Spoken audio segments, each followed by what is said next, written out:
After intensive mental awakening, vital experiences of spiritual significance, and the emotional uplift and fervor of devotion, there comes a period when the work shifts to the physical mind and framework, and change that seemed to be so close and real now seems to be illusory and just about impossible. A sense of emptiness, of uselessness, of wasted time and effort overwhelms the mind, and the being is caught up in what seems to be an utterly ordinary life devoid of any deeper meaning or significance. For an individual who has not had any spiritual opening, this represents a quite normal life, and such an individual can find satisfaction in working for survival, fulfilling desires, chasing various forms of enjoyment, and carrying out the life of work, family, and friends that constitutes the vast majority of existence for most people. Once someone begins to experience the spiritual realm and recognizes that there is a deeper meaning to life, the former activities take on less importance and become, to a great degree, a burden or a hindrance to the spiritual efforts. Thus, when one is suddenly thrown back into the ordinary life without the uplifting force of the spiritual impetus, it is a blow and a source of depression and bewilderment that needs to be dealt with. The risk here is that the individual interprets this stage as a rejection or failure and gives up the quest. The great Tibetan yogi Milarepa had to undergo long and difficult physical trials under the guidance of his guru Marpa. While others came and were given the teachings and taught the meditations, he was made to labor away at building and taking apart and rebuilding various structures of stone, all done by hand, alone, with backbreaking effort. Eventually, he reached a point of crisis of faith and was on the cusp of giving up after years of dedication.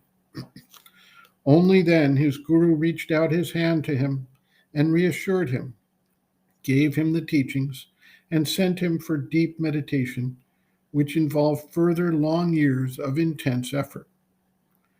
What if Milarepa had not stuck out the long, dry, difficult period of physical labor? That is how many seekers come to a crisis when the higher experiences disappear and they are left with just the physical demands and needs of the day to day life, and they cannot see their way forward any longer. Sri Aurobindo has stated elsewhere, quote, "He who chooses the divine has been chosen by the divine," end quote.